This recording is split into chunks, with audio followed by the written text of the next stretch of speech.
Hello students, देखो इस video में लॉन्ग आंसर टाइप क्वेश्चन है। क्वेश्चन नंबर 6 है, write down Kirchhoff's laws, use them in Wheatstone bridge. Kirchhoff's law को लिखना है और इनका यूज जो है व्हीट स्टोन ब्रिज में करना है। तो फर्स्ट लॉ देखो, जंक्शन लॉ है। This law says that the algebraic sum of currents at the junction is zero. अब जंक्शन फिगर में पॉइंट ओ जो है इसको जंक्शन कहेंगे। जंक्शन की ओर आने वाले करंट्स को पॉजिटिव लेंगे और जो जाने वाले करंट्स है उनको निगेटिव लेंगे। तो यहाँ लिखे हैं I1 plus I2 minus I3 plus I4। देखो इसके पहले माइनस लगाए हैं क्योंकि जा रहा है।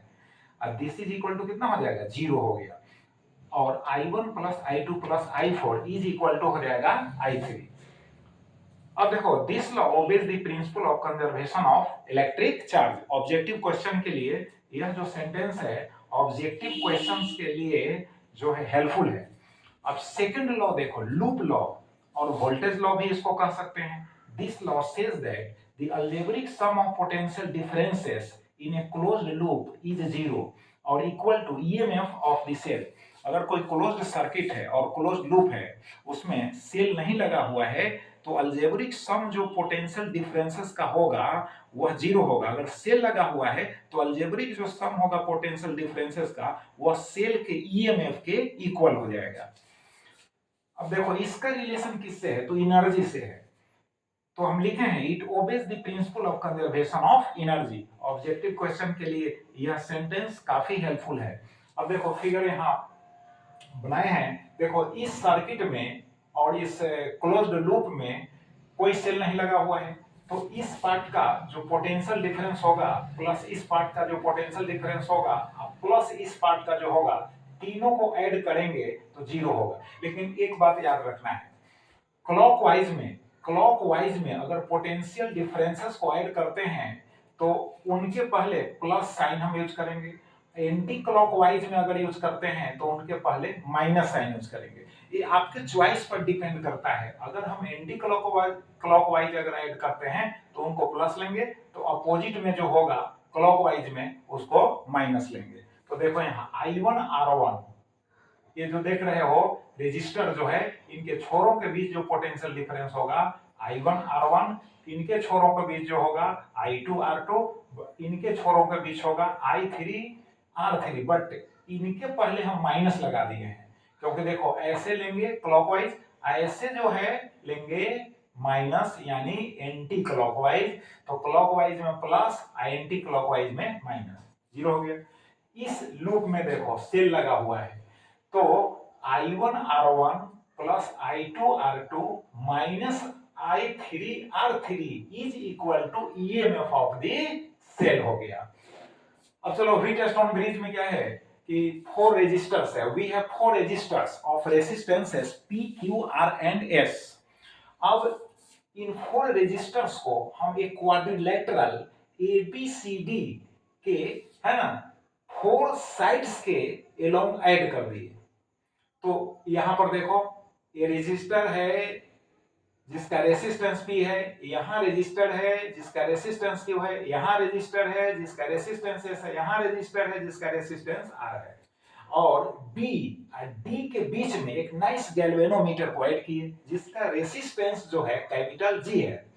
अब यहाँ A और C के बीच जो है सेल लगा हुआ है, एक की लगा हुआ है। अब देखो जब की प्रेस करेंगे तो सेल से करंट I जो है फ्लो होगा, राइट।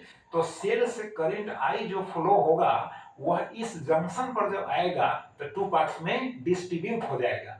फिर इस रूट से होते हुए B पर जब पहुंचेगा, है ना, तो IG करंट गैल्वेनोमीटर से होकर पास करेगा, तो I1 माइनस IG जो करंट होगा इस रेजिस्टर से होकर पास करेगा। अब देखो इस रूट से आया IG करंट, इस रूट से कितना हो गया, तो टोटल करंट I था, I में से I1 को सब्ट्रैक्ट कर दिए तो लेफ्ट जो करंट हुआ I माइनस I1 इस रूट से आया, इस रेजिस्टर से होकर आया यहाँ पर।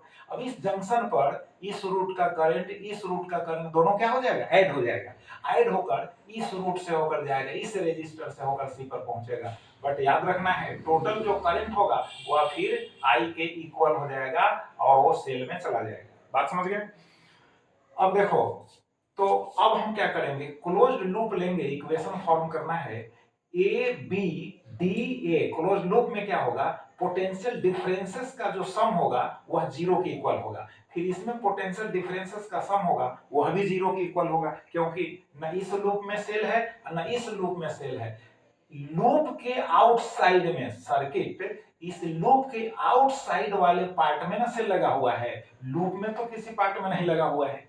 तो अब देखो यहां पर क्या होगा, I1P इस लूप में I1P प्लस IG इंटू जी, ये जो है एंटी क्लॉकवाइज हो गया तो इसमें माइनस लगा दिए, I minus I1 into R is equal to zero. देखो बैलेंस्ड स्टेट क्या होता है, करंट का डिस्ट्रीब्यूशन समझा दिए, बट आफ्टर सम टाइम जो होगा यहाँ का पोटेंशियल और यहाँ का पोटेंशियल वो क्या हो जाएगा, इक्वल हो जाएगा। तो जब भी यहाँ का पोटेंशियल यहाँ के पोटेंशियल इक्वल हो जाएगा तो इस बीच वाले रूट से, बीच वाले पार्ट से, यानी जो गैल्वेनोमीटर वाला पार्ट है उसे करंट का फ्लो नहीं होगा। तो पता कैसे चलेगा, तो गैल्वेनोमीटर में जो डिफ्लेक्शन होगा वह जीरो के सामने शो करेगा, तो समझ लो कि इस रूट से करंट फ्लो नहीं हो रहा है। तो अब जो व्हीटस्टोन ब्रिज है अब बैलेंस्ड हो गया, इसको बैलेंस्ड स्टेट में कहा जाएगा, राइट। अब देखो तो यहां पर क्या करना है, बैलेंस्ड स्टेट के लिए IG का मान क्या हो जाएगा, जीरो हो जाएगा, तो इस पोर्शन को हटा दो, तो I1P है और इधर जाएगा तो प्लस में हो जाएगा, तो फिर P बाई R जो होगा I1 minus I minus I1 upon हो जाएगा I1, इक्वेशन नंबर फर्स्ट हो गया। इस लूप में आओगे ऐसे, है ना, इस पार्ट का पोटेंशियल डिफरेंस पॉजिटिव, बट इसका इसका क्या होगा, दोनों का नेगेटिव, तो इसका पॉजिटिव लिए हैं, माइनस इसका हो गया, माइनस इसका हो गया। बैलेंस्ड स्टेट में क्या होता है, IG जो होगा जीरो, तो Q से भी जो गुना करेंगे तो क्या हो जाएगा, जीरो ही ना होगा जी। यहाँ ये जीरो हो गया, फिर यहाँ भी जीरो हो गया, तो लेफ्ट इधर हो गया आपका I1 इंटू क्यू, इस साइड इसको ले जाएंगे तो I minus I1 into S होगा, फिर Q बाई एस जो होगा I माइनस I1 अपॉन हो गया I। मतलब जो फर्स्ट इक्वेशन तुमको मिलेगा, अब याद रखना, ट्रिक याद रखो, फर्स्ट इक्वेशन जो मिला RHS जो होगा फर्स्ट इक्वेशन का, वो जो RHS होगा सिमिलर जो होगा सेकंड इक्वेशन में भी होगा। मतलब RHS में जो वैल्यू मिलेगा किस इक्वेशन का, फर्स्ट इक्वेशन का, वही वैल्यू इक्वेशन 2 में भी RHS का मिलेगा। क्लियर हो गया।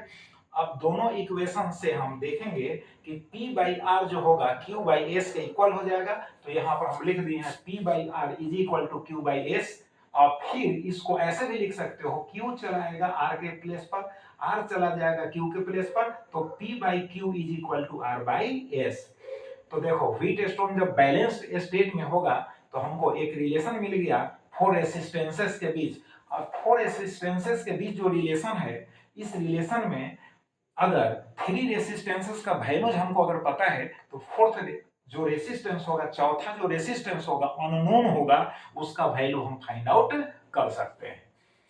तो चलो अब इसको रिवाइज करो, फिर नेक्स्ट वीडियो में देखते हैं नेक्स्ट क्वेश्चन। Thank you.